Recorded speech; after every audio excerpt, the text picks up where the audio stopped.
بسم الله الرحمن الرحيم. السلام عليكم ورحمة الله وبركاته.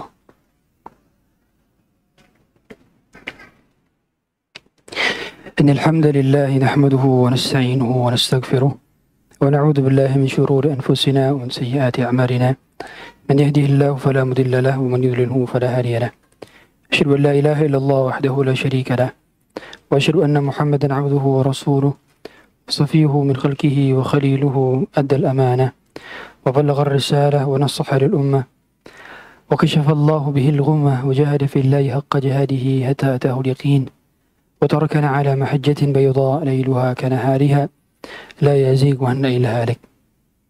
اللهم صل وسلم وزد وبارك وانعم وكرم ومجد على عبدك ورسولك محمد صلى الله عليه وعلى آله وصحبه وسلم. فقال عز من قائل: يا أيها الذين آمنوا اتقوا الله حق تقاته ولا تموتن إلا وأنتم مسلمون. وقال عز وجل: يا أيها الذين آمنوا اتقوا الله وقولوا قولا سديدا يصلح لكم أعمالكم ويغفر لكم ذنوبكم ومن يطع الله ورسوله فقد فاز فوزا عظيما.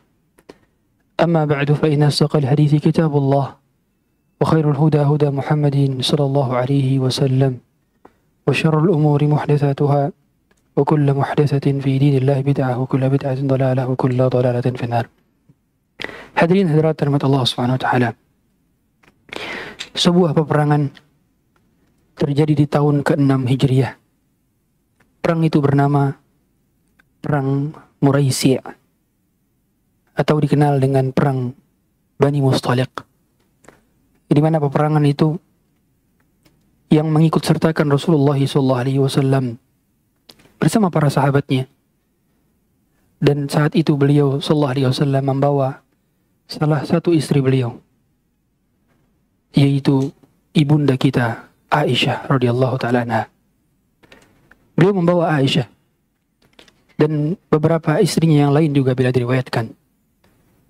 Dan ketika itu istri-istri beliau SAW berada di atas tandu dari unta, sehingga pada saat perjalanan dan perpulangan kendaraan yang mengangkut istri-istri Nabi SAW berbeda dengan kendaraan yang ditunggangi oleh Nabi SAW. Maka ibunda kita Aisyah yang saat sedang perjalanan pulang berada di atas tandu, atau sebagian mengatakan itu adalah haudaj, jadi sebagaimana kemah yang berada di atas unta. Di sana bisa tidur, di sana bisa duduk, dan di bawahnya ada orang-orang yang menuntun unta-unta tersebut untuk kemudian berperjalanan. Yang tandu itu bisa menghalangi panas, bisa menghalangi hujan, dikarenakan dibuatnya seperti tenda dan tertutup, sehingga orang dari luar tidak bisa melihat siapa yang berada di tandu tersebut. Ibunda kita Aisyah satu ketika sedang berada di atas tandu tersebut ketika perjalanan pulang, dan ketika pasukan-pasukan berhenti, pasukan terkadang berjalan, terkadang berhenti untuk suatu kebutuhan, maka ibunda Aisyah berjalan untuk kemudian turun ke bawah dan membuang hajatnya karena keperluan satu hajat. Suatu ketika ibunda kita Aisyah radhiyallahu taala anha tersadarkan bahwa ada yang hilang dari tubuhnya, yaitu kalungnya. Kalungnya hilang. Maka ibunda Aisyah tidak langsung segera kembali ke haudaj itu, tidak langsung kembali ke tempat di mana dirinya berada.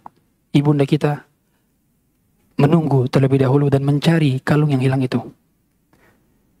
Sampai kemudian tak tersadarkan, ternyata rombongan bersama pasukan Rasulullah SAW lebih cepat jalannya, dan mereka kemudian tidak tersadarkan bahwa ibunda Aisyah radhiyallahu taala anha tertinggal di belakang. Dikarenakan ibunda Aisyah yang saat itu tubuhnya tidak terlalu besar, maka beban berat unta tidak begitu terasa. Sama saja, baik terisi maupun tidak. Maka mereka tidak menyadari bahwa ibunda Aisyah tertinggal. Maka ibunda Aisyah pun tertidur di tengah gurun Sahara yang luas itu. Sampai kemudian Ketika dirinya tertidur, maka seorang sahabat yang juga jalan dari belakang, yang tidak jalan di depan, melihat ada seseorang yang tertidur dengan lengkap niqabnya serta dirinya berpakaian hitam. Yang saat itu ketika tertidur, sebagian riwayat mengatakan bahwa niqab Ibunda Aisyah terbuka. Sehingga Safwan bin Mu'attal, sahabat yang mulia ini, yang bernama Safwan bin Mu'attal As-Sulami, sahabat mulia, melihat bahwa itu adalah ibunda kita, ibunda Ummul Mukminin, istri Rasulullah SAW. Maka ketika dia melihat dan Ibunda Aisyah pun terbangun, maka tidak ada yang terucap dari lisan Safwan bin Mu'attal kecuali kalimat istirja', inna lillahi wa inna ilaihi raji'un. Kalimat satu-satunya yang diungkapkan ketika dirinya menemukan istri Nabi SAW. Sebagian mengatakan bahwa sekiranya saat itu Ibunda Aisyah tertutup pun dengan niqabnya, karena para ulama sepakat meskipun hukum niqab tidaklah wajib, tetapi mereka sepakat bahwa semua istri Nabi SAW itu berniqab. Semua istri Nabi SAW berniqab. Ketika perintah hijab diturunkan, maka semua istri Nabi SAW itu berniqab, bercadar. Maka Safwan bin Mu'attal mengetahui bagaimana ibunda kita Aisyah radhiyallahu ta'ala anha sebelum diwajibkan atau diturunkannya ayat hijab. Jadi hijab itu baru diwajibkan di tahun ke-5 Hijriah. Sedangkan saat perang Quraisy terjadi di tahun ke-6 Hijriah. Berarti Safwan bin Mu'attal sempat tahu bagaimana wajah-wajah istri Nabi sallallahu alaihi wasallam. Sempat mengetahui bahwa ini adalah Aisyah radhiyallahu ta'ala. Sehingga betul-betul mengenal ini adalah istri Nabi sallallahu alaihi wasallam. Maka tanpa berpanjang lebar, Ibunda Aisyah radhiyallahu ta'ala kemudian melihat Safwan bin Mu'attal, dan Safwan bin Mu'attal menidurkan untanya, dan Ibunda Aisyah langsung faham bahwa dirinya dipersilakan untuk naik tanpa ada satu kata patah pun dari Safwan untuk mengatakan silahkan naik. Tidak ada kata itu. Ibunda Aisyah langsung faham bahwa dirinya menaiki unta tersebut, dan Safwan bin Mu'attal menuntunnya dari bawah. Sampai tibalah berhari-hari dan bermalam-malam di kota Madinah. Orang-orang munafik telah mempersiapkan diri untuk berita dusta. Mereka berusaha untuk menyebarkan berita dusta dengan delik perzinahan antara Aisyah dengan Safwan bin Mu'attal. Mereka menuduh Aisyah berzina dengan Safwan bin Mu'attal. Mereka berusaha menyebarkannya, memberikan desas-desus yang boleh jadi kata per kata mereka tidak terkesan seperti menuduh, tapi pertanyaan mereka mengindikasikan bahwa itu adalah tuduhan. Dan demikianlah berita tidak sebagaimana uang. Ketika disebarkan selalu bertambah. Uang ketika disebarkan menjadi berkurang. Adapun berita kita sebarkan ke orang, orang menambah berita itu. Dan demikianlah orang-orang munafik selalu menambah nama berita dan membumbu-bumbui berita sehingga terkesan itu adalah tuduhan dan fitnah. Maka seluruh kota Madinah seketika itu gempar. Bukan sebab orang munafik saja, tapi sebab ada orang beriman yang juga ikut serta dalam menyebarkan berita dusta itu.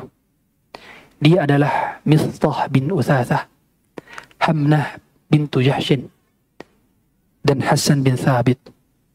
3 orang sahabat ini ikut serta juga menyebar berita. Padahal di antara mereka ada yang pernah ikut perang Badar. Padahal di antara mereka adalah sahabat-sahabat Nabi yang dekat dengan Rasulullah SAW. Dan salah satu di antara 3 ini adalah sepupunya Abu Bakar As-Siddiq radhiyallahu ta'ala an, yang senantiasa dibantu, disubsidi jatah bulanannya, di-cover biaya hidupnya oleh sahabat mulia Abu Bakar As-Siddiq radhiyallahu ta'ala an. Maka tersebarlah berita. Ibunda Aisyah tidak mengetahui bahwa berita itu tersebar ke seluruh penjuru kota Madinah. Maka satu ketika Ibunda Aisyah terbujur sakit, tubuhnya kaku. Maka dirinya kemudian minta izin kepada Nabi SAW agar beliau dirawat di rumah orang tuanya. Nabi SAW pun yang mendengarkan kabar ini, beliau hanya diam. Beliau tidak tahu harus berbuat apa, karena tidak tahu kebenaran apa yang sesungguhnya terjadi. Sedangkan desas-desus itu tersebar ke seluruh penjuru kota Madinah, dan beliau hanya menantikan kabar dari Allah Ta'ala saja. Maka beliau mempersilahkan agar ibunda Aisyah radhiyallahu ta'ala anha pulang ke rumahnya, ke rumah ayah ibunya. Dan di sana ibunda Aisyah kemudian terbujur sakit. Tidak tahu tentang kabar desas-desus orang yang orang-orang semuanya sedang berpraduga bahwa istri Rasulullah SAW berbuat zina dengan Safwan bin Mu'attal As-Sulami radhiyallahu ta'ala. Mereka semua mengira bahwa kabar-kabar itu baik terjadi kepada Aisyah radhiyallahu ta'ala anha, dikarenakan orang-orang beriman ikut juga menyebarkan. Maka kabar itu belum sampai kepada ibunda Aisyah. Sampai ketika di masa sakitnya, dirinya kemudian keluar. Yang ketika itu memang hammam atau kamar mandi, tempat buang hajat, itu tidak berada di rumah, tapi berada di luar. Dan ibunda Aisyah dan istri-istri Nabi SAW lainnya, terbiasa para wanita mukminin ketika ingin keluar rumah, tunggu orang sepi. Tidak ingin orang lewat lalu lalang begitu saja.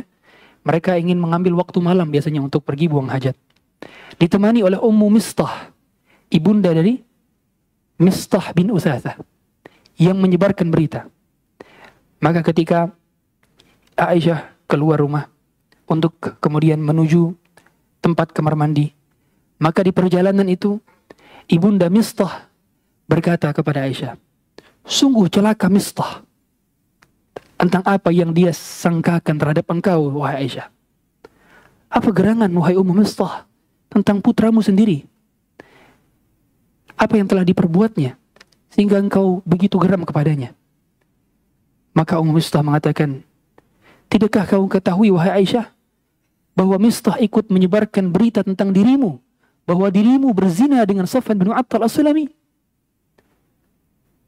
Maka di Aisyah pun kemudian tidak tahu mau berkata apa. Lisannya begitu keluh, tubuhnya terbujur kaku, sehingga kemudian Aisyah kembali ke rumahnya dalam keadaan menangis. Dirinya sebelumnya sudah berpraduga terjadi sesuatu kepada dirinya, sampai ketika dirinya pulang datang kepada Nabi SAW, Nabi tidak seperti biasanya. Nabi tidak menegurnya, Nabi tidak menyentuhnya, Nabi tidak membercandainya sebagaimana sebelumnya. Nabi tidak bersikap ramah terhadapnya. Dan orang-orang pun demikian, tidak bersikap sebagaimana semestinya. Aisyah telah tahu terlebih dahulu bahwa ada sesuatu yang terjadi pada dirinya. Tapi dirinya tidak tahu, karena dirinya terbujur sakit tentang kabar yang tersebar di seluruh penjuru kota Madinah. Maka ketika tahu kabar dari Ummu Mistah bahwa kabar hoax itu tersebar di seluruh penjuru kota Madinah, maka Aisyah pun menangis. Berhari-hari, bermalam-malam, tubuhnya tidak bisa menggerakkan sedikit pun karena kekakuan dirinya. Sampai air matanya pun mengering. Sampai dirinya pun merasa tidak tahu apa yang harus diperbuatnya. Sebab orang yang paling mencintainya, orang yang paling disayanginya, bahkan ayah ibundanya sendiri tidak tahu mau bersikap apa. Kemudian semua kabar sampai kepada Rasulullah SAW. Maka Nabi SAW pun kemudian meminta pendapat ke beberapa para sahabat. Di antaranya adalah sahabat yang mulia Usamah dan Ali bin Abi Thalib radhiyallahu ta'ala. Usamah bin Zaid hibbu hubbi Nabi SAW. Kecintaan dari kecintaannya Nabi SAW dimintai pendapat. Apakah mungkin istriku melakukan hal demikian? Maka jawab Usamah, "Ma alimtu illa khairan." Demi Allah ya Rasulullah, aku tidak mengetahui tentang Aisyah kecuali hanya kebaikan-kebaikan saja. Ditanyalah kepada istri-istrinya yang lain, Zainab bintu Jahsh, tentang bagaimana sikap Aisyah, bagaimana diri ketika sendirian. Dan Zainab pun mengatakan, "Ma alimtu laha illa khairan." Demi Allah wahai Rasulullah, aku tidak mengetahui tentang dirinya kecuali kebaikan. Zainab, kita tahu bersama bahwa dirinya adalah rivalnya Aisyah radhiyallahu taala anha. Karena sama istri Nabi, dan juga seringkali di antara mereka terjadi kecemburuan. Di kondisi demikian, bagi orang yang hatinya busuk, mungkin saja untuk mengungkapkan tambah-tambahan dan dijadikan sebagai bahan bakar untuk menjelekkan lawan rivalnya. Tapi tidak bagi Zainab. Zainab tahu bahwa kehormatan seorang muslim dan muslimah adalah hal yang layak untuk dijunjung tinggi. Maka Zainab tidak mengatakan kecuali, aku hanya mengenalnya sebagai orang yang baik. Kemudian ditanyakan kepada budaknya Aisyah, yaitu Barirah, budak perempuannya Aisyah. Bagaimana pendapat dirimu tentang Aisyah, tentang majikanmu? Maka Barirah mengatakan, demi Allah tidak aku ketahui tentang dirinya kecuali kebaikan. Ditanya pula kepada Ali bin Abi Thalib radhiyallahu ta'ala dengan jawaban yang sama. Dan mereka semua berpendapat bahwa tidak mungkin seorang wanita dari istri Nabi SAW melakukan hal kekejian berupa semacam ini. Sampai Rasulullah SAW kemudian berdiri di atas mimbar dan mengatakan, siapa di antara kalian, wahai orang muhajirin ansar, yang mau mempercayaiku bahwa apa yang terjadi pada Aisyah tidaklah benar? Maka mereka kemudian mengatakan, demi Allah wahai Rasulullah, bila ada di antara kami, baik suku Aus maupun suku Khazraj, yang mengatakan bahwa ibunda Aisyah terjebak ke dalam zina, maka kami akan penggal kepalanya. Sampai di antara mereka ribut. Sa'ad bin Mu'adz dengan Sa'ad bin Ubadah ribut dikarenakan mereka berbeda pendapat dengan tidak sepakat apa yang dikerjakan oleh Sa'ad bin Mu'adz untuk memenggal kepala orang yang berbuat menyebarkan hoax demikian. Dikarenakan kita tahu bersama Abdullah bin Ubay bin Salul adalah suku Khazraj. Maka Sa'ad bin Ubadah yang menjadi pimpinan dari suku Khazraj tidak terima dengan apa yang disampaikan oleh Sa'ad bin Mu'adz. Terjadilah pertikaian. Sampai di antara mereka terjadi keributan. Dan itulah yang dikehendaki oleh orang-orang munafik. Dari zaman ke zaman. Dari masa ke masa. Mereka menginginkan pertikaian antara kaum muslimin. Mereka menginginkan ada keributan di tengah-tengah kaum muslimin. Dengan berita yang mereka sebar. Dengan berita yang mereka komporkan. Dan hampir terjadi perselisihan antara sahabat yang sudah bersatu. Nabi SAW meleraikan apa yang mereka lakukan. Sampai kemudian mereka semua berlari dan terjadilah apa yang terjadi. Ketika sebulan lamanya ibunda Aisyah sedang berada di rumah ayah ibunya. Kerinduan menyapa dirinya. Dirinya rindu akan pelukan Rasulullah SAW. Dirinya rindu mendapatkan bincangan di setiap malam bersama Nabi SAW. Dirinya rindu mendapatkan curahan kasih sayang dari Nabi SAW. Ibunda Aisyah sebulan lamanya di rumahnya. Dan Nabi SAW belum sekalipun menjenguknya. Nabi pun belum sekalipun menjenguknya. Sampai tibalah Nabi SAW mendatangi Aisyah yang terbujur kaku di kasurnya. Tidak bergerak sedikit pun badannya. Dirinya hanya menangis dengan menutup selimutnya. Berderai air matanya. Terdengar suara isakan tangisnya. Nabi SAW tidak langsung menyentuhnya. Nabi hanya mengatakan dengan ucapan kalimat yang memanggil Aisyah. Hadir di sana Abu Bakar As-Siddiq dan istrinya yang menjadi ayah dan ibu dari Aisyah radhiyallahu ta'ala anha. Nabi SAW mengatakan, ya Aisyah, wahai Aisyah, innahu qad balagani anki kada wa kada. Sungguh telah datang kabar tentang dirimu kepadaku begini dan begitu. In kunti almamti bidhanbin fastaghfirillaha thumma tubu ilaih. Bila engkau berbuat dosa, maka segera istighfarlah. Segeralah taubat kepada Allah Ta'ala. Fa innal abda idza i'tarafa bidhanbihi thumma taba ila Allah taballahu alaihi. Karena sungguhnya seorang hamba, bila dirinya bertaubat kepada Allah, minta ampun kepada Allah, pasti akan Allah ampuni. Wa in kunti bari'atan fasayubarri'ukillah. Tapi bila memang itu tuduhan dusta atas dirimu, maka Allah pasti akan membebaskanmu. Kemudian kata Aisyah, maka air mataku mengering seketika. Aku usap kedua mataku, dan air mataku mengering seketika. Tatkala mengetahui dan terkejut dengan apa yang disampaikan oleh Rasulullah SAW. Aisyah mengira Rasulullah datang dengan mengatakan untuk menenangkan hati Aisyah bahwa Allah pasti akan membebaskanmu. Aisyah kira Rasulullah SAW tidak mungkin berkata demikian. Rasulullah menyatakan bahwa mungkin saja engkau berbuat dosa, maka minta ampunlah kepada Allah. Berarti Rasulullah suaminya sendiri pun tidak percaya kepada dirinya. Aisyah menangis. Bahkan orang yang paling dicintainya, orang yang ketika ditanyakan kepada Nabi SAW, ya Rasulullah, man ahabbun nasi ilaik. Wahai Rasulullah, siapa orang yang paling kau cintai? Maka beliau senantiasa menjawab, Aisyah.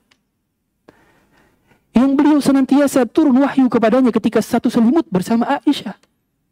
Yang beliau sangat senang menerima hadiah ketika di rumahnya Aisyah. Yang beliau sampaikan bahwa Aisyah adalah istrinya di dunia dan di surga.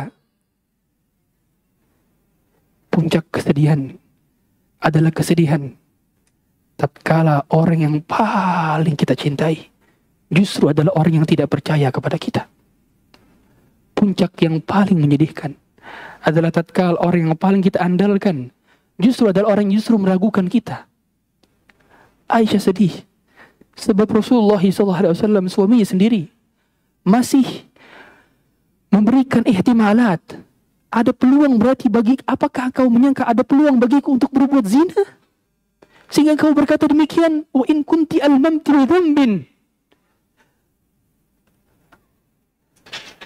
Bila dirimu berbuat dosa, wahai Aisyah, segeralah minta ampun kepada Allah. Maka kalimat itu mengejutkan Aisyah. Membuatnya terkejut. Mengagetkannya. Kalimat itu keluar dari sosok yang paling dicintainya. Maka ketika di kanan kirinya ada ibunda dan ayahnya, maka Aisyah pun mengatakan, Qul li Rasulillahi sallallahu alaihi wasallam syai'an. Wahai ayah, sampaikanlah sesuatu kepada Rasulullah sallallahu alaihi wasallam. Aisyah meminta pembelaan dari ayah ibunya. Maka ayahnya mengatakan, Ma adri ma aqulu li Rasulillah sallallahu alaihi wasallam. Aku tidak tahu apa yang aku bisa sampaikan kepada Rasulullah sallallahu alaihi wasallam.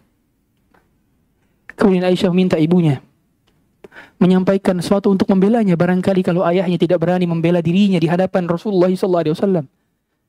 Maka ibunya pun masih berpeluang untuk membelanya. Maka dia berkata kepada ibunya, Ya ummah, quli li Rasulillah sallallahu alaihi wasallam syai'an. Sampaikan kepada Rasulullah sallallahu alaihi wasallam pembelaan atas diriku.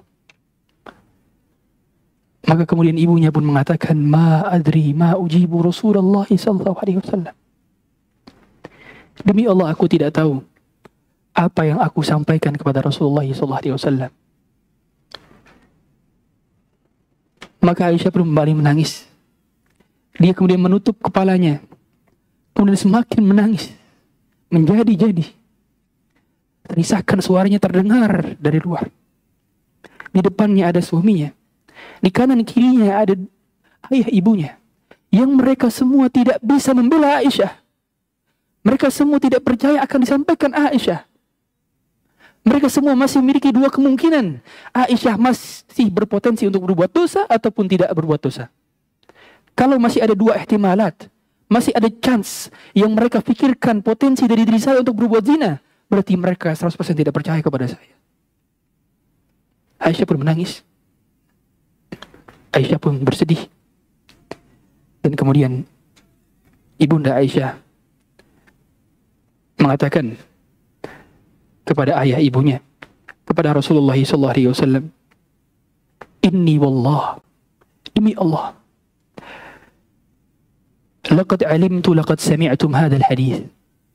Demi Allah, aku tahu bahwa kalian semua telah mengetahui berita ini sampai kepada kalian. Hatta istaqarra fi anfusikum wa saddaqtum bi. Sampai kalian sempat berprasangka bahwa saya mungkin melakukan perzinahan itu. Fala in qultu lakum inni bari'ah. Kalaupun saya menyampaikan sekarang bahwa saya terbebas dari tuduhan tersebut, Allahu ya'lamu anni bari'ah, dan Allah pun tahu saya terbebas dari tuduhan tersebut, ma saddaqtumuni bi, kalian pasti tidak akan percaya. Wala in i'taraftu lakum bi amrin, tapi seandainya aku mengaku bahwa aku melakukannya, Allahu ya'lamu anni minhu bari'ah, sedangkan Allah tahu bahwa saya tidak melakukan itu, la tusaddiqunni, kalian pasti membenarkan apa yang saya ucapkan dan kalian yakin bahwa saya melakukannya. Allahi ma ajidu lakum minni wa lakum mathalan, demi Allah aku tidak mengatakan atas diri kalian kecuali apa yang dikatakan oleh Abu Yusuf. Aisyah ingin menyebut nama Yakub, tapi Aisyah lupa dengan nama Yakub. Maka beliau mengatakan Abu Yusuf, ayahnya Yusuf. Aku tidak mengatakan kepada kalian kecuali sebagaimana yang dikatakan oleh Yakub. Apa yang dikatakan Yakub? Tatkala mendengarkan kabar bahwa anaknya meninggal dunia, maka dia hanya mengatakan sabrun jamil, sabar yang indah. Allahul musta'anu ala ma tasifun, Allah yang mampu menolong atas apa yang kalian sifatkan atas diriku. Aisyah teringat perkataan Yakub atas cobaan yang menimpa dirinya. Oh, sabrun jamil, sabar yang indah. Aisyah hanya mau mengadukan kepada Allah Ta'ala saja. Aisyah tidak mau mengadukan kepada siapapun dari orang sekelilingnya. Sebab orang sekelilingnya pun tidak percaya kepadanya.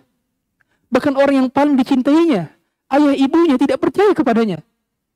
Sungguh tidak ada kesedihan melebihi kesedihan tatkala orang terdekat kita pun tidak percaya kepada kita. Sedih yang menyedihkan tatkala orang yang paling kita andalkan ternyata tidak bisa kita andalkan. Maka Aisyah pun kemudian menutup kembali selimutnya, menarik kembali selimutnya dan menangis. Aisyah sudah menangis berhari-hari ketika mendengarkan kabar bahwa dirinya mendapatkan cobaan yang cobaan tidak dipercayai oleh orang tercinta lebih berat daripada cobaan difitnah oleh orang yang tidak dikenal. Seandainya seluruh dunia mengatakan bahwa kita salah, tapi keluarga kita mengatakan kita benar, ayah ibu kita mengatakan kita benar, maka tidak terlalu berdampak bagi kehidupan kita. Karena orang yang paling kita cintai tetap menyupport kita. Tapi bila ternyata seluruh dunia mengatakan bahwa kita salah dan orang terdekat kita pun tidak menyupport kita, maka kesedihan itu adalah kesedihan yang berpuncak. Kesedihan di atas kesedihan. Aisyah tidak bisa mengatakan sesuatu apapun. Maka di detik yang sama, ketika Aisyah menutup selimutnya, maka kemudian ibunda Aisyah melihat Nabi Sallallahu Alaihi Wasallam bergetar. Nabi berkeringat. Padahal saat itu musim dingin. Ini pertanda bahwa Nabi Sallallahu Alaihi Wasallam mendapatkan wahyu. Karena berat mendapatkan wahyu. Seorang ketika mendapatkan wahyu, para Nabi dan Rasul ketika mendapatkan wahyu, itu berat. Sebagaimana rasa seorang ketika mendapatkan rasa sakit berat, demamnya bisa berkali-kali lipat, bahkan tubuhnya bisa berat. Makanya kenapa saat ada sahabat Nabi SAW dalam hadis riwayat Tirmidzi, kaki Nabi SAW sempat mengenai kaki Abdullah bin Mas'ud.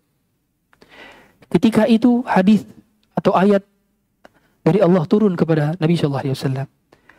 Maka kaki Abdullah bin Mas'ud yang ada di atasnya adalah kaki Nabi SAW ketika duduk sejajar bersama Nabi SAW. Beliau merasakan, aku seperti tertindih gunung. Saking beratnya ketika Nabi SAW mendapatkan wahyu, tubuhku seperti ditindih oleh beban yang berat.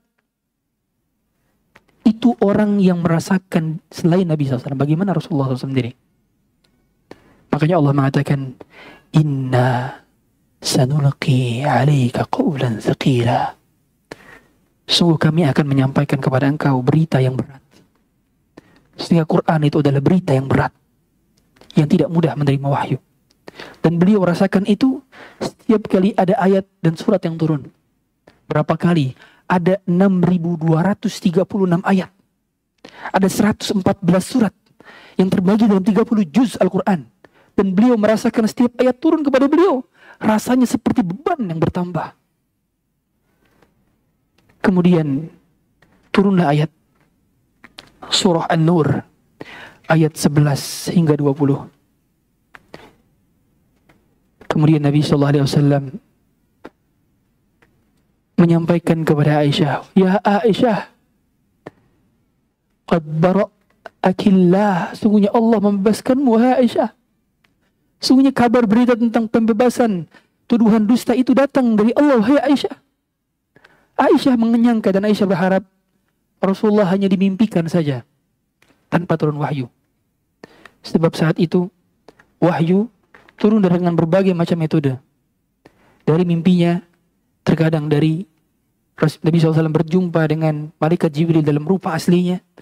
Terkadang Nabi berjumpa dengan malaikat Jibril dalam rupa seperti Dihyah Al-Kalbi. Terkadang Nabi SAW mendengar suara loncengan keras.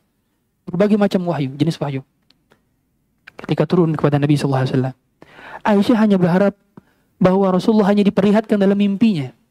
Sebagaimana perintah untuk menikahi Aisyah, ketika itu Nabi SAW hanya melihat Aisyah dalam bentuk gambar yang dibawa oleh malaikat Jibril dan mengatakan, hadhihi zaujatuka fid dunya wal akhirah.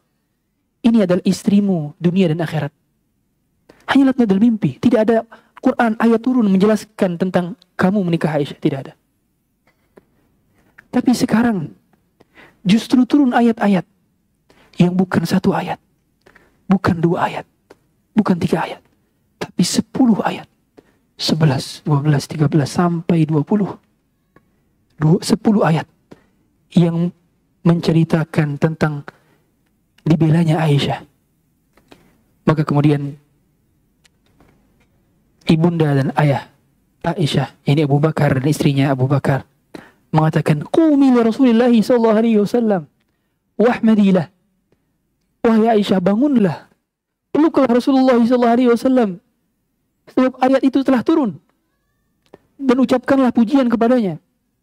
Apa kata ibunda Aisyah? Wallahi la ahmaduhu walakin ahmadullah ta'ala. Demi Allah, aku tidak mau memeluknya dan tidak mau memujinya. Aku hanya cukupkan diriku untuk memuji Allah subhanahu wa ta'ala yang telah membebaskanku hari ini. Aisyah tidak menyangka bahwa dirinya dibela oleh Allah. Aisyah tidak menyangka bahwa dirinya mendapatkan pembelaan langsung dengan ayat-ayat Quran. Yang ayat-ayat Quran itu dibaca oleh seluruh umat Islam sampai hari kiamat. Yang kita sekarang bisa membaca ayat-ayat itu. Dan kita bisa membaca dan menceritakan kisah-kisah itu sebab ayat itu abadi kekal sampai hari kiamat. 10 ayat yang menceritakan tentang ibunda Aisyah. Maka kemudian ayat itu dibacakan oleh Nabi SAW. Innal ladzina ja'u bil ifki usbatum minkum. Sesungguhnya orang-orang yang membawa berita bohong itu adalah golongan kalian juga. Hamnah bintu Jahsh, Mistah bin Uthathah, Hasan bin Thabit adalah para sahabat yang mulia juga. La tahsabuhu syarran lakum. Jangan mengira bahwa berita ini atau kisah ini adalah kisah yang buruk. Jangan mengira bahwa takdir ini adalah takdir yang buruk. Bal huwa khairul lakum. Tapi ini adalah kebaikan bagi kalian. Ada hikmah bagi kita. Ketika mendapatkan kisah ini, kita menjadi lebih percaya bahwa Allah akan mensucikan orang-orang baik dari kabar-kabar dusta yang sebarkan oleh orang-orang buruk. Dan Allah kita jadi mengetahui dengan kisah ini adanya orang-orang munafik yang di sekeliling Nabi SAW yang selalu ada untuk menyebarkan berita-berita dusta. Sampai hari kiamat orang-orang munafik selalu ada. Dan mereka tipu daya dengan menyebarkan berita dusta. Likulli imri'in minhum maktasaba minal its. Orang-orang yang menyebarkan berita buruk itu mendapatkan bagian dari dosa mereka. Walladzi tawalla kibrahu minhum lahu 'adzabun 'adzim. Adapun orang yang menjadi pelopor daripada tersebarnya berita ini, mereka mendapatkan dosa yang jauh lebih besar. Itu siapa? Orang-orang munafik dari kalangan Abdullah bin Ubay bin Salul beserta gengnya. 3 sahabat tadi yang ikut menyebarkan berita bukanlah sahabat munafik, bukanlah orang-orang munafik, tapi mereka ikut terprovokasi. Mereka ikut menyebarkan berita itu sebab ini adalah ujian bagi orang beriman. Maka ujian bagi orang beriman ketika datang berita dusta, ketika datang berita fitnah, ketika datang berita hoax, ketika datang berita yang belum tentu valid, adalah tidak tergesa-gesa dalam menyebarkannya. Ini pelajaran bagi kita semua. Yang dengan mudahnya hari-hari ini grup WhatsApp kita, dengan mudahnya memforward message, broadcast, postingan, yang kita tidak tahu kejelasan asal validitas berita itu, dari mana berasal dan berada. Ini adalah ujian bagi kita. Di mana karakter orang beriman, sebagaimana karakter sahabat Ali bin Abi Thalib, Usama bin Zaid, Barirah, Zainab, dan para sahabat lainnya, yang ketika datang berita bohong, mereka berdiam diri dan tidak dengan mudah untuk menyebarkannya. Kemudian Allah mengatakan, "Laula id sami'tumuhu dhannal mu'minuna wal mu'minat." Mengapa pada waktu itu kalian ketika mendengarkan berita bohong itu, orang-orang beriman dan orang-orang beriman dari kalangan laki-laki dan perempuan kalian tidak menyangka bahwa itu adalah berita dusta. وَقَالُوا هَذَا إِفْكٌ مُبِينٌ. Dan mereka tidak mengatakan bahwa ini berita dusta. Allah Ta'ala mengingatkan bahwa saat itu ada seseorang dari kalangan sahabat yang ketika mendengarkan berita ini lapor kepada suaminya. Dan suaminya pun mengatakan, "Subhanaka hadza buhtanun 'adzim." Yaitu istri dari Ayyub Al-Ansari. Istri Ayyub Al-Ansari ketika mendengarkan kabar berita bahwa Aisyah berzina dengan Safwan bin Mu'attal As-Sulami, dia melaporkan kepada suaminya, "Wahai suamiku, aku mendengarkan berita ini di luar sana bahwa istri Rasulullah SAW berzina dengan Safwan bin Mu'attal As-Sulami tatkala perpulangan dari Muraisi'." Tapi apa jawab Abu Ayyub Al-Ansari? Abu Ayyub Al-Ansari hanya mengatakan, "Aisyah itu lebih baik darimu. Dan engkau, mungkinkah dirimu berzina? Tidak mungkin, wahai suamiku. Dan Aisyah sudah pasti lebih baik darimu, maka tidak mungkin dia berzina." Maka dia mengatakan, ini pasti berita dusta. Maka Allah abadikan perkataan daripada Abu Ayyub Al-Ansari bahwa dirinya tidak percaya akan berita dusta itu. Selalu ada orang yang tidak ikut serta dalam berita hoax. Selalu ada orang yang tidak mau tahu dan tidak mau ikut menyebarkan berita hoax. Dan orang-orang itu sedikit. Orang-orang itu sedikit. Di hari-hari ini dengan mudah kita menyebarkan berita yang belum pasti kejelasannya. Dengan share, repost, add to story. Dengan berbagai macam platformnya. Kita mudah untuk share padahal belum tahu kejelasannya. Maka orang-orang yang tidak percaya akan berita dusta, selalu Allah apresiasi mereka dalam Quran. Laula ja'u alaihi bi arba'ati syuhada. Kenapa mereka tidak mendatangkan 4 saksi? Maka Allah mengatakan bahwa syarat untuk mengatakan seorang wanita berzina, laki-laki berzina, harus mendatangkan 4 orang saksi. Sehingga ketika seorang berkata, si fulan ini pelacur, pulangnya malam terus. Gara-gara tetangganya melihat nih orang pulangnya malam. Apakah dia pelacur? Apakah dia PSK? Apakah dia seorang yang berzina? Maka kalau dia mengatakan seorang itu berzina, seorang itu pelacur, berarti dia harus mendatangkan 4 orang saksi. Kalau tidak mendatangkan 4 orang saksi, maka dia mendapatkan had qadzaf. Itu dicambuk 80 kali. karena menuduh tanpa bukti. Dan orang-orang yang menuduh tanpa bukti itu didera oleh Nabi SAW. Sahabat Hamnah bintu Jahsh, Mistah bin Uthathah, Hasan bin Thabit mendapatkan cambukan 80 kali masing-masing oleh Rasulullah SAW. Adapun orang-orang munafik, Nabi SAW tidak cambuk mereka. Bahkan Umar bin Khattab menawarkan kepada Rasulullah SAW, "Ya Rasulullah, aku penggal saja kepala Abdullah bin Ubay bin Salul." Tapi Nabi SAW tidak mau melakukannya. Nabi mengatakan, li'alla yatahaddatha an-nas anna Muhammadan qatala ashabah.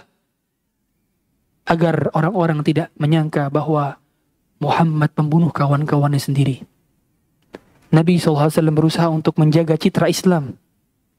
Sehingga para ulama menyatakan bahwa mengingkari kemungkaran tidak boleh menghasilkan kemungkaran yang lebih besar.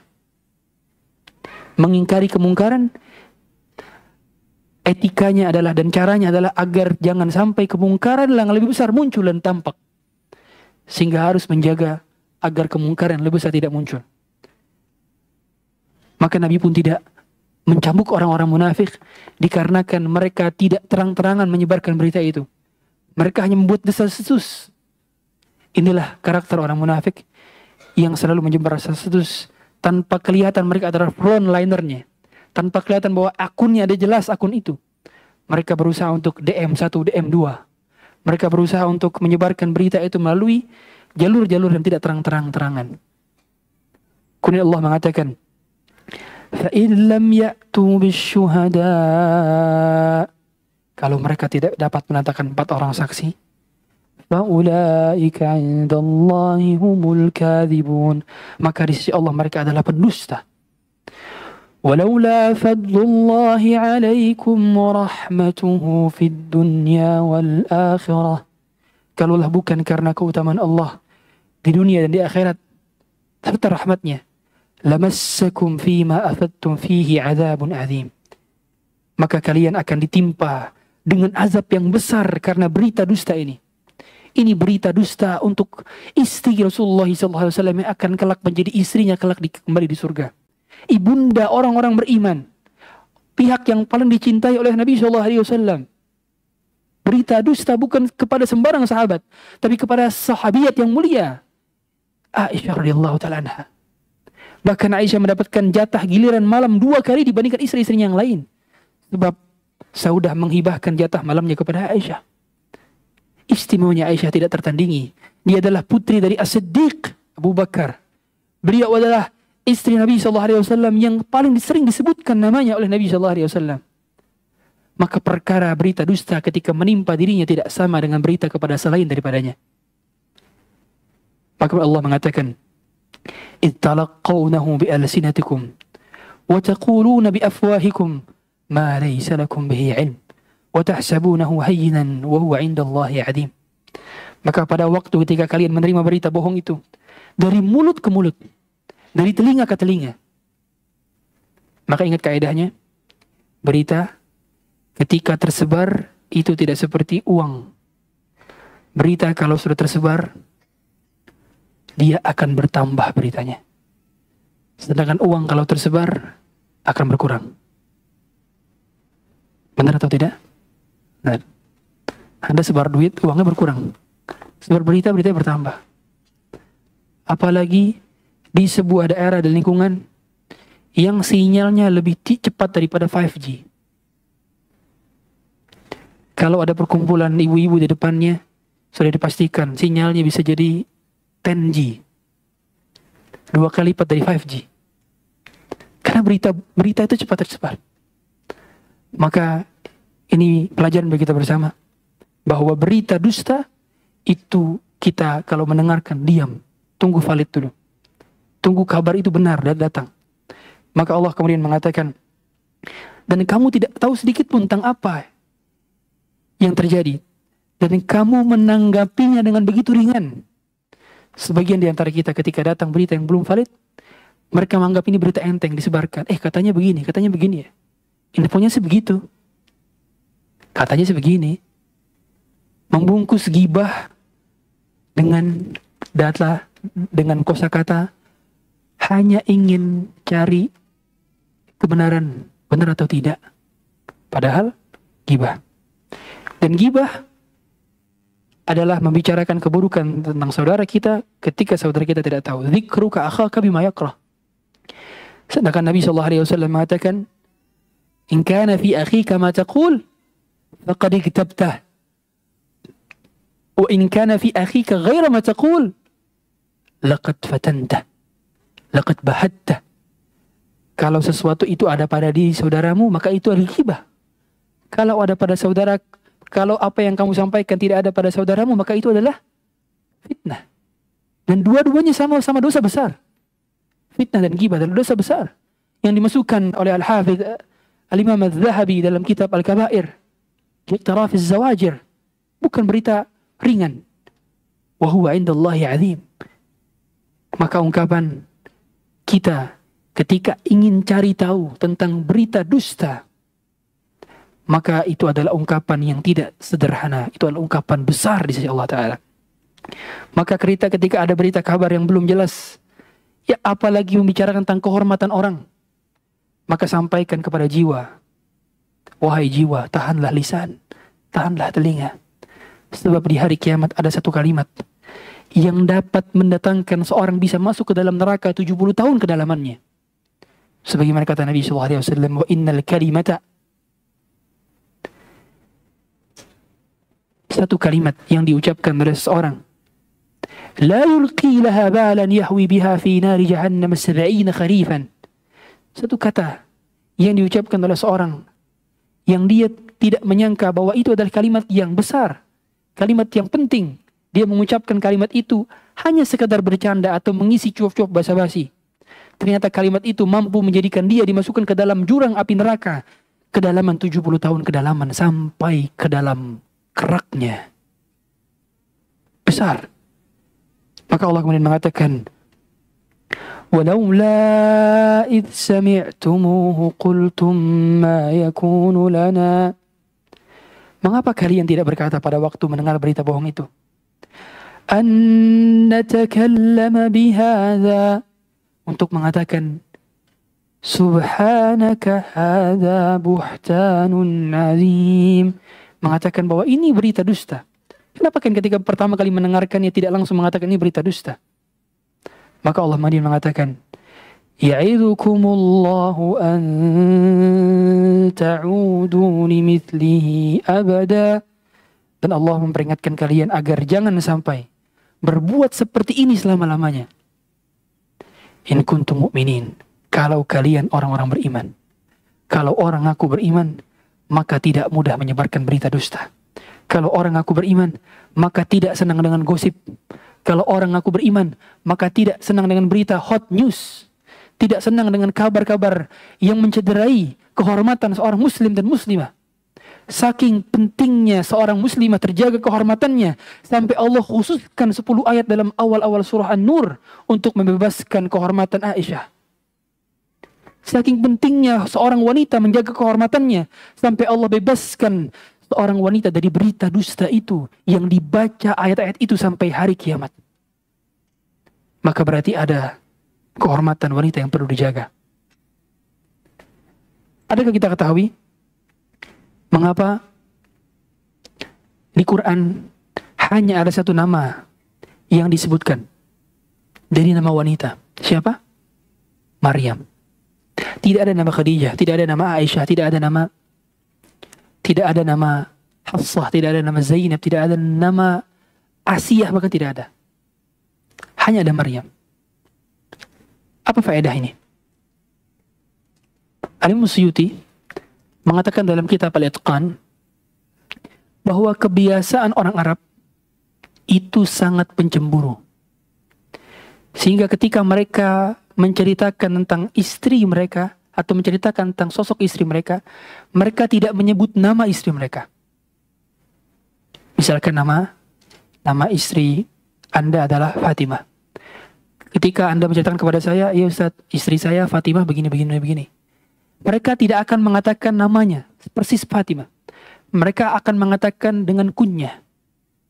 misalkan Ummu Abdillah, karena putra atau putranya adalah Abdullah. Mereka mengatakan misalkan Ummu Aisyah, karena putrinya adalah Aisyah. Mereka dengan ucapan dengan kunyah. Dan kita tahu bersama bahwa orang-orang Nasrani menganggap bahwa Allah itu apa? Allah itu beristri. Dan istrinya siapa? Maryam. Maka Allah sengaja menyebut nama Maryam dengan mengatakan, nih saya berani nyebut nama Maryam karena dia bukan istri saya. Saya tidak beristri dan tidak diperanakan. Saya tidak beranak, tidak boleh beranakan. Itu mengapa Allah hanya menyebut nama Maryam. Saking agungnya, saking sucinya kehormatan wanita, sampai namanya saja disamarkan. Namanya saja disamarkan. Anda tidak akan dapati foto Aisyah. Anda tidak akan dapati foto Khadijah ketika selfie. Anda tidak akan dapati foto Hafsah. Tidak akan dapati. Karena mereka dijaga kehormatannya. Sehingga wanita yang mulia berberlian, wanita yang tidak bermudah-mudahan mengekspos dirinya di sosial media. Wanita yang Allah jaga kehormatannya adalah wanita yang sengaja tidak disebutkan nama-namanya.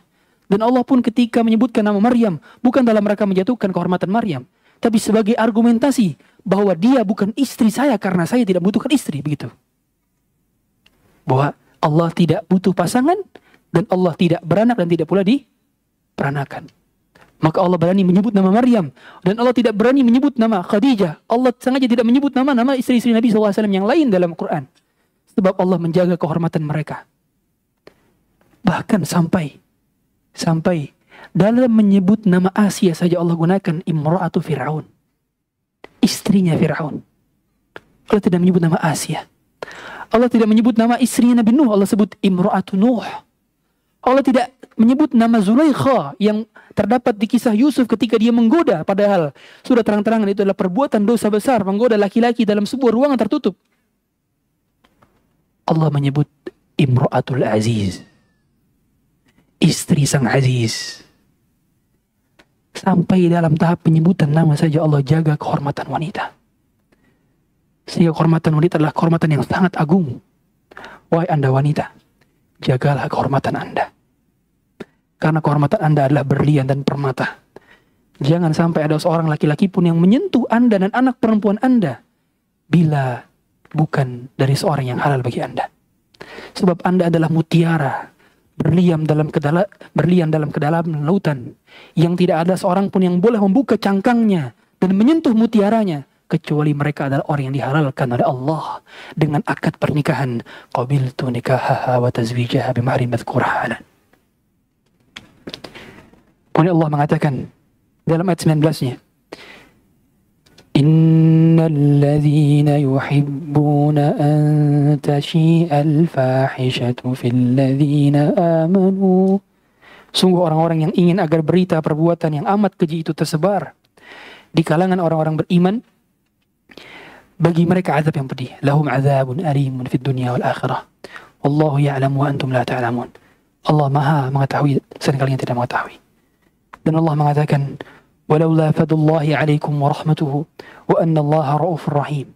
Kalau Allah bukan karena keutamaan dari Allah, kalau Allah bukan karena rahmat dari Allah, maka kalian tidak akan mendapat ini semua. Dan Allah mengatakan, Allah Maha Penyantun lagi Maha Penyayang.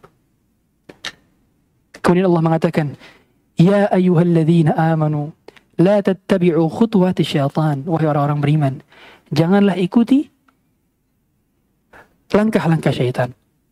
Itulah mengapa seseorang yang mengetahui bahwa dirinya berpotensi untuk digunjing, maka sebaiknya dia klarifikasi terlebih dahulu sebelum berita gunjingan itu tersebar. Sebagaimana dahulu Nabi SAW ketika beliau itikaf bersama siapa? Beliau itikaf dan mengobrol bersama Safiyah di depan Masjid Nabawi. Rasulullah SAW mengantar Safiyah di malam hari ke rumahnya. Dan ada dua orang Ansar melihat mereka berdua berjalan dan mereka berjalan dengan cepat. Kemudian Nabi mengatakan, teriak, ala rislikuma. Kalian jalannya pelan-pelan saja. Innaha Safiyah. Saya lagi bersama Sofia tahu. Lihat. Padahal kedua orang Ansar itu tidak berkata sedikit pun perkataan kepada Nabi SAW. Tapi Nabi khawatir bahwa orang Ansar ini menyangka bahwa beliau berjalan bukan bersama istrinya, tapi berjalan bersama wanita lain yang bukan istrinya. Maka Nabi secara spontan menyatakan untuk menghilangkan su'udzan dan tuduhan-tuduhan yang mungkin saja ada di hati mereka, Nabi mengatakan innaha Safiyah. Para ulama mengatakan menceritakan tentang kejujuran pada saat berpotensi adanya tuduhan lebih baik daripada langkah setelahnya. Jadi lebih baik langkah preventif daripada represif. Lebih baik sebelum mencegah daripada mengobati. Begitu pula Nabi SAW senantiasa melakukan hal demikian agar para sahabat tidak berprasangka yang buruk. Makanya Nabi SAW mengatakan inna syaitana yajri min ibni Adam majrad dam. Sungguh syaitan ketika masuk ke dalam anak Adam untuk menggoda mereka, maka syaitan masuk melalui jalur darah. Melalui jalur darah. Sehingga syaitan akan membuat was-was dan akan membuat kita menyangka tentang perbuatan-perbuatan yang menista saudara-saudara kita. Dan itulah kita fungsinya untuk mengklarifikasi terlebih dahulu sebelum berita tersebar. Allah mengatakan, وَمَنْ يَتَّبِعْ خُطُوَاتِ الشَّيْطَانِ فَإِنَّهُ يَأْمُرُ بِالْفَحْشَاءِ وَالْمُنْكَرِ. Tapi siapa yang mengikuti langkah-langkah syaitan, maka berarti syaitan itu menyuruh selalu dalam kemungkaran dan kefahishan. Walaula fadlullahi alaikum wa rahmatuh. Dan kalaulah bukan karena rahmat dan keutamaan darinya. Lihat, Allah mengulang berapa kali? Berkali-kali Allah mengulang walaula fadlullahi alaikum wa rahmatuh. Walaula fadlullahi alaikum wa rahmatuh. Kalaulah bukan karena rahmat Allah dan keutamaan darinya. Kalaulah bukan karena karunia Allah dan hidayah darinya. Kalaulah bukan karena taufik Allah dan izinnya. Berkali-kali Allah menyatakan demikian. Karena sejatinya yang membuat kita mendapatkan hidayah hari ini adalah Allah. Yang membuat kita duduk hari ini di kajian adalah Allah. Yang membuat kita mendengarkan kajian ini adalah Allah. Yang membuat kita tergetuk hatinya untuk datang ke majelis ilmu adalah Allah.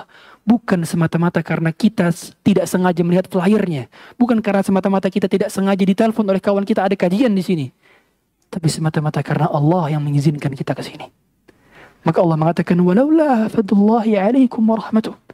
Kalaulah bukan karena rahmat Allah dan karunia-Nya, ma zaka minkum min ahdin abada.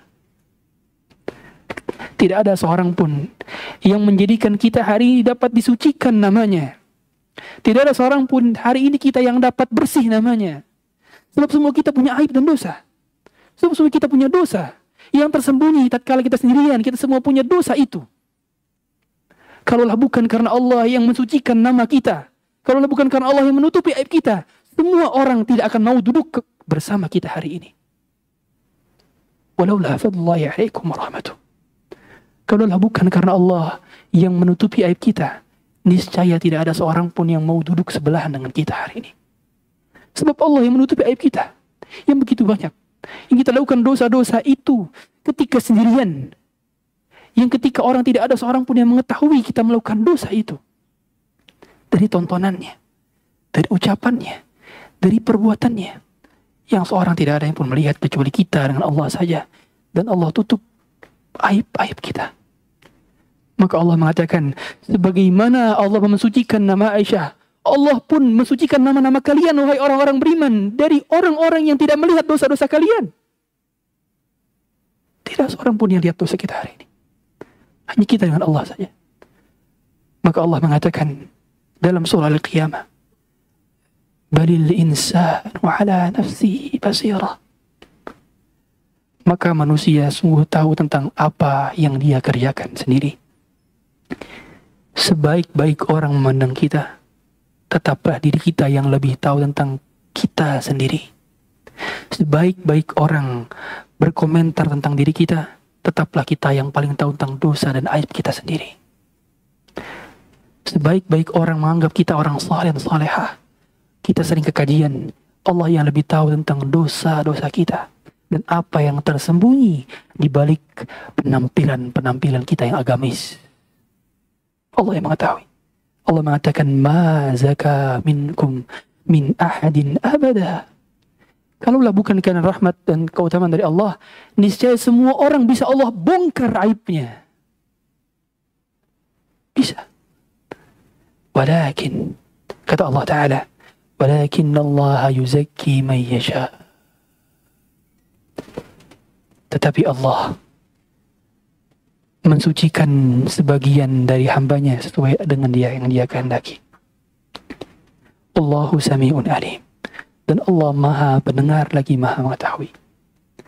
Maka kisah Aisyah kemudian memberikan pelajaran bagi kita bersama bahwa kita tidak ada yang terbebas dari dosa. Maka sering-seringlah muji Allah atas apa yang Allah berikan keutamaan dari kita berupa ditutupnya aib kita hari ini. Yang kemudian kata saat itu Abu Bakar As-Siddiq memiliki sepupu tadi yang bernama siapa? Mistah bin Uthathah, laki-laki bukan perempuan. Mistah bin Uthathah ini sepupunya Abu Bakar. Yang Abu Bakar subsidi dia, Allah Abu Bakar kasih jatah bulanan sejak dirinya di Mekah sampai ikut ke Madinah di cover kebutuhan hidupnya. Bukan setahun 2 tahun, tapi puluhan dan belasan tahun. Ternyata seseorang di cover kebutuhannya diberikan jatah bulanan. Mungkin kalau sekarang ditransfer jatah bulanannya. Ternyata orang yang ikut menyebarkan berita buruk tentang putrinya yang paling dia cintai dan sayangi. Betapa geramnya Abu Bakar. Maka Abu Bakar bersumpah, demi Allah, sejak hari ini saya akan putus subsidi saya untuk Mistah. Saya tidak akan memberikan jatah bulanan saya kepada Mistah. Aisyah mendengar perkataan Abu Bakar. Tidak lama menjelang demikian. Tidak lama menjelang dengan apa yang diucapkan oleh Abu Bakar.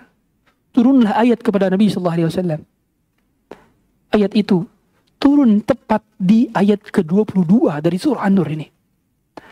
Allah mengatakan, وَلَا يَأْتَلِ أُولُو الْفَضْلِ مِنْكُمْ وَالسَّعَةِ أَنْ يُؤْتُوا. Bagi orang-orang yang memiliki kelapangan rezekinya dan kekayaan dari hartanya, janganlah diri mereka terhalangi untuk berbuat kebaikan. Ulil qurba wal masakin wal muhajirin fi sabilillah.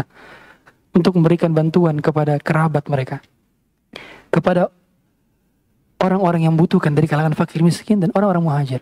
Sehingga Mistah bin Uthathah adalah seorang muhajir, dia fakir miskin dan dia adalah kerabat dekatnya Abu Bakar. Dan kita tahu bersama orang yang paling layak kita bantu adalah orang yang paling dekat dengan kita dan dia sangat membutuhkan sebelum orang jauh. Abu Bakar, mengapa Abu Bakar bisa demikian derajatnya di sisi Allah Ta'ala? Yang kata Umar bin Khattab, "Lau wuzina imanu Abi Bakrin bi imani al-ard."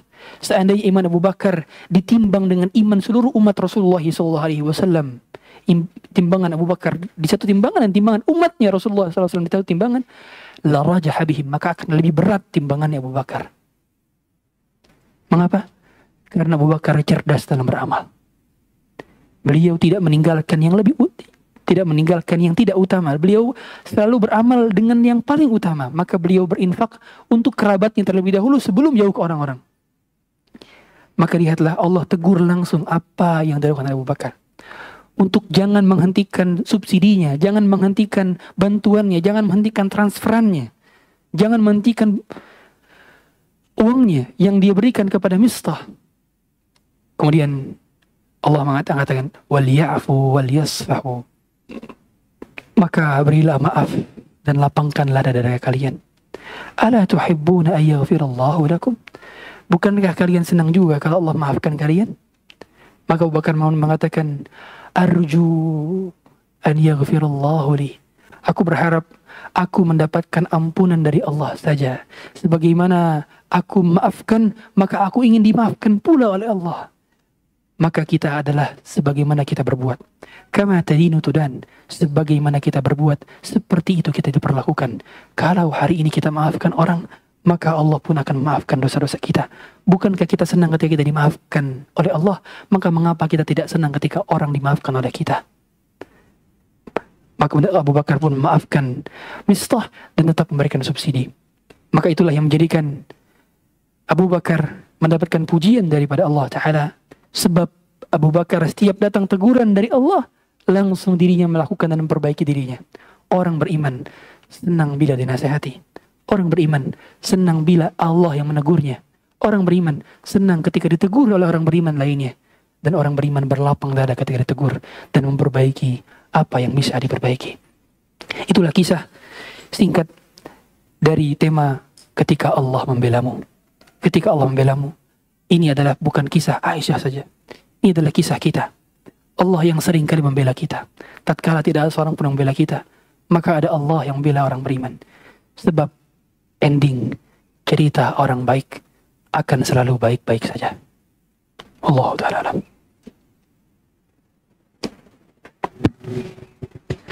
Jazakallah khaira wa barakallahu fiik. Kami ucapkan terima kasih atas ilmu-ilmu yang telah disampaikan. Selanjutnya kami berikan kesempatan kepada para jamaah. Mungkin 2 penanya dari ikhwan 1 dan dari akhwat 1. Tafadhol yang ingin bertanya untuk mengangkat tangannya.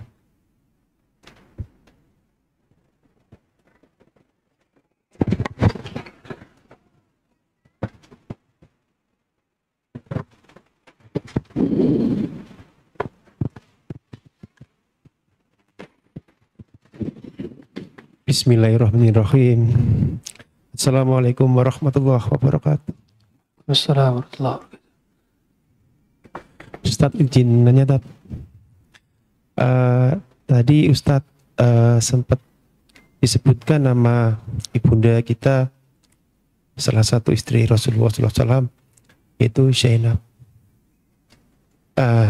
Di kisah Zainab itu ada di Al-Quran, di Al-Ahzab 37 yang menjelaskan bahwa salah satu istri Rasulullah SAW ini langsung dinikahkan sama Allah. Nah, makanya di situ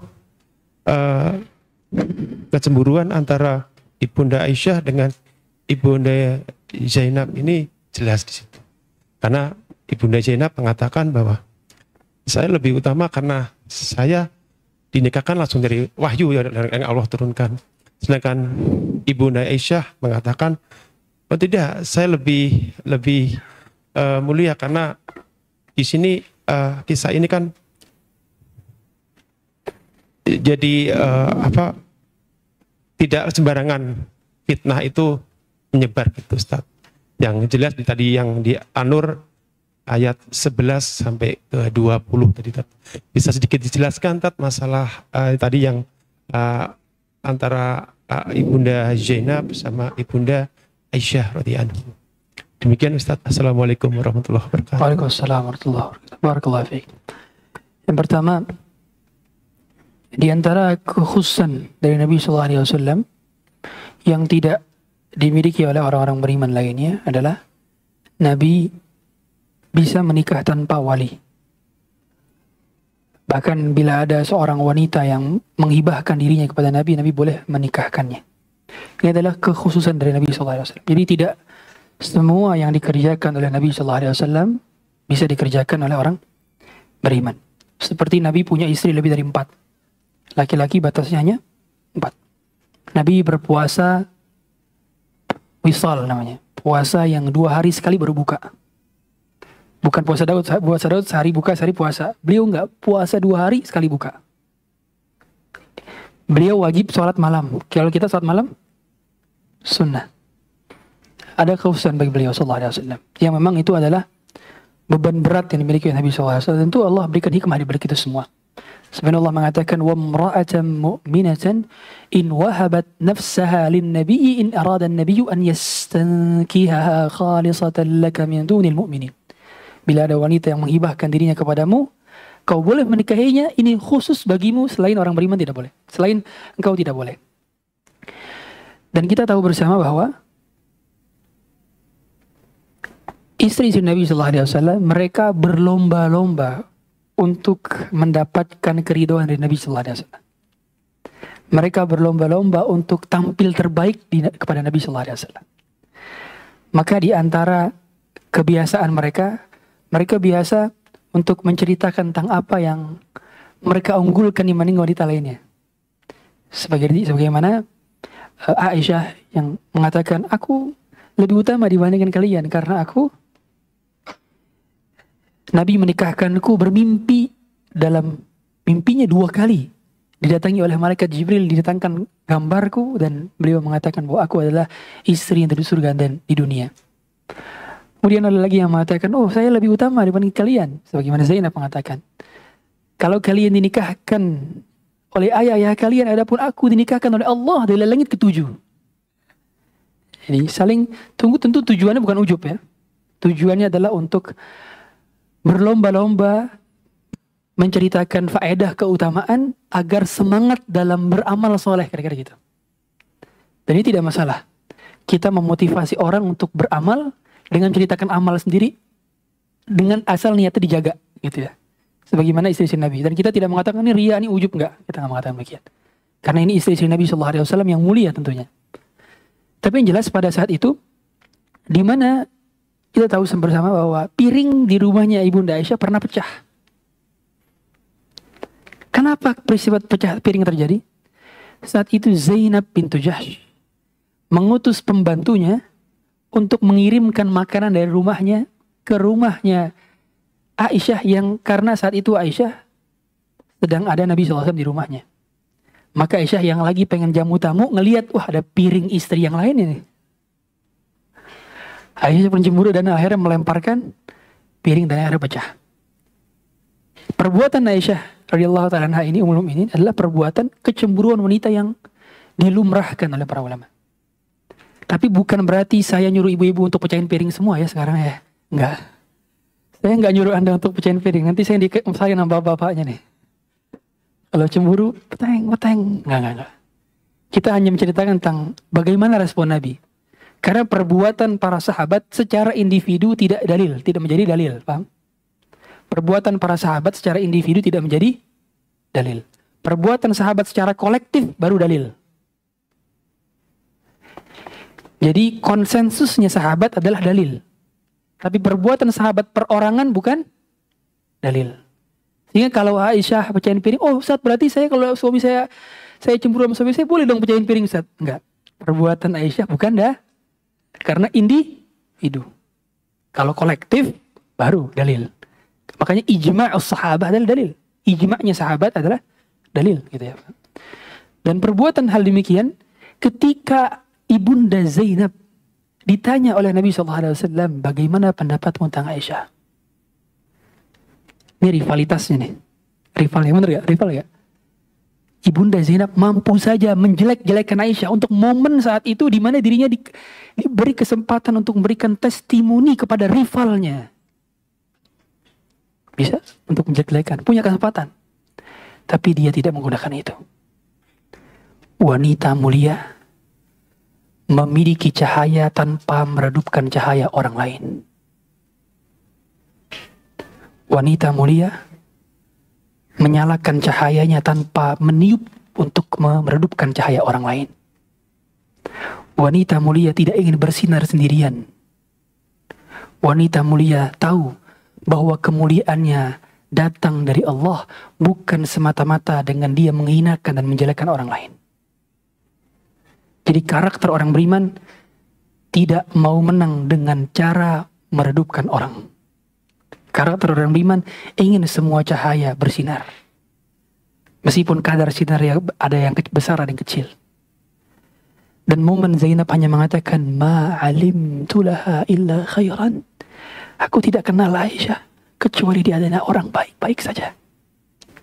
Ini ungkapan yang luar biasa. Ungkapan yang berat sekali. Bayangkan Anda disuruh komentar terhadap orang yang menjadi saingan Anda nomor 1 di dunia ini. Wah, momen banget ini untuk gibahin. Dia kemarin aja saya WA nggak dibales. Kemarin saya ngasih bingkisan ke dia nggak balas bingkisan juga. Padahal saya ngasih hampers isinya Tupperware. Masa dia cuma balas pakai kerupuk doang? Misalkan gitu. Bisa gak? Bisa aja. Tapi wanita mulia tidak memilih jalur cepat. Nah, wanita mulia tidak memilih shortcut proses. Enggak. Dia memilih jalur keutamaan kemuliaan. Dan wajar kecemburuan antara istri Nabi SAW, wajar. Kita tahu bahwa konflik kecemburuan itu selalu ada. Bahkan kecemburuan bagian daripada sunatullahnya setiap keluarga. Apalagi kalau bermadu, begitu kan? Bermadu. Sudah jelas pasti akan ada kecemburuan. Tapi bagaimana respon kita ketika kecemburuan itu datang, kita tidak berbuat kezaliman.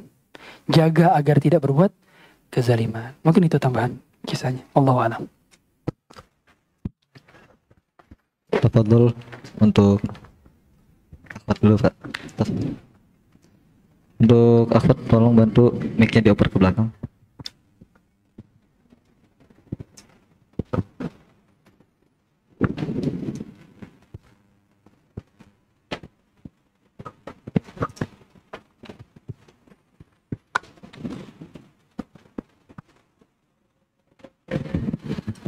Bismillah. Assalamualaikum Ustadz. Mohon izin untuk bertanya. Menyinggung tadi surat An-Nur ayat 22. Di sini kan dikatakan bahwa yang bersumpah tidak mau lagi memberi bantuan kepada kerabat dan orang miskin. Bagaimana kalau kita tidak bersumpah, tapi karena sesuatu dan lain hal kita stop untuk membantu seseorang? Ya mungkin ada sebab-sebab yang kalau dibilang pribadi gitu, boleh nggak Ustadz? Demikian Ustadz. Assalamualaikum. Wassalamualaikum warahmatullahi wabarakatuh. Barakallahu fiik. Abu Bakar As-Siddiq, sahabat mulia radhiyallahu ta'ala, memberi bantuan kembali kepada Mistah bin Utsatsah radhiyallahu ta'ala disebabkan Mistah telah bertaubat kepada Allah. Sehingga ada anjuran kalau kita menginginkan untuk menyetop bantuan kita kepada orang yang berbuat kesalahan, kalau dia bertaubat kepada Allah atau ada itikat mau bertaubat, maka sebaiknya tidak dihentikan bantuannya. Tetapi bila tidak ada itikat bertaubat atau malah menjadi-jadi, terlilit pinjol atau judul, kita bantu untuk lunasi hutangnya, ternyata malah judul lagi, ternyata malah pinjol lagi, akhirnya kita malas ngebantu karena dia nggak ada niat untuk bertaubat. Maka tidak memberi bantuan kembali justru adalah bagian dari pendidikan yang kita berikan kepada dia agar dia tidak menyepelekan bantuan orang. Dan ini namanya zajar atau hajar. Al-hajar itu dalam fikih diperbolehkan, bahkan dianjurkan. Seseorang yang dia tidak mampu mengelola hartanya sehingga hartanya dia habiskan untuk akhirnya judi dan hutangnya banyak, maka orang ini ditahan hartanya, dia tidak boleh bertransaksi jual maupun beli, kecuali kita kalau bantu hanya sekedar untuk memenuhi kebutuhan hidupnya sehari-hari. Kalau berikan bukan kasih duit, tapi kasih apa? Kasih beras. Berasnya dijual juga Ustadz buat pinjol, sama aja. Ini pastikan udah dimakan jadi lah, kan jadi. Misalkan udah dia tinggal makan, bukan uang. Itu dalam fikih ada. Namanya al-hajar, dihajar. Dihajar itu bukan dihajar ya, bukan. Hajar itu diboikot namanya. Diboikot transaksinya agar dirinya tidak semakin berbuat kejahatan sampai ditunggu dia sudah bisa bertaubat baru kita kasih harta. Namun bila dia sudah bertaubat dan ada itikat untuk kembali kepada Allah Ta'ala, maka sebaiknya tidak memutus bantuan. Sebab membantu kerabat miskin dan fakir lebih utama daripada membantu miskin doang, tapi bukan kerabat. Karena kata Nabi SAW, sadaqatun alal miskin sadaqah, wa sadaqatun ala dzirrahimi sadaqatun wasilah. Kama qala Nabi SAW. Sedekah kita kepada fakir miskin hanya terhitung sebagai sedekah. Tapi sedekah kita kepada fakir miskin plus dia adalah kerabat kita, maka kita dapat 2 pahala. Pahala yang pertama adalah pahala sedekah. Pahala yang kedua adalah pahala silaturahmi. Jadi kalau kita bantu ponakan, sepupu, om, tante, uak, kakek, nenek yang mereka adalah fakir miskin, kita dapat pahala sedekah plus dapat pahala silaturahmi. Dan Nabi SAW mengatakan, man arada an yabsuta lahu fi rizkihi wa an yunsa'a lahu fi atharihi falyasil rahimah.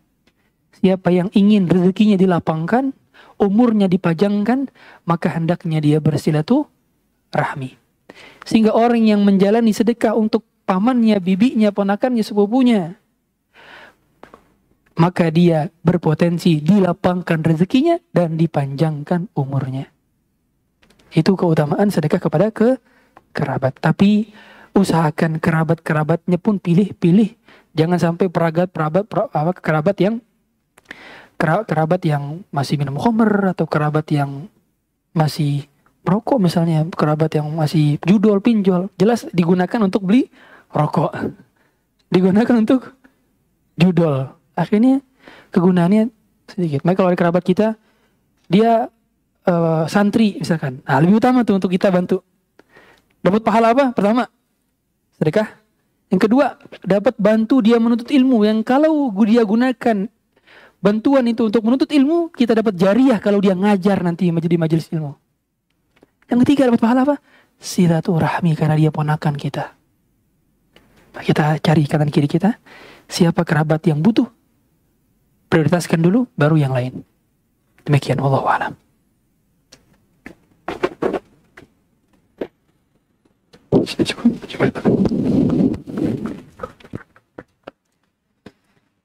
Jazakumullah khairan wa barakallahu fikum. Kami ucapkan kepada para jamaah yang telah bertanya dan kepada Ustadz yang telah menjawab pertanyaan-pertanyaan dari para jamaah. Mohon maaf bagi para jamaah yang mungkin belum sempat mendapatkan kesempatan untuk bertanya, mungkin bisa ditanyakan di sesi-sesi kajian selanjutnya. Sekian dari saya. Sebelumnya ada nasihat penutup, Ustadz.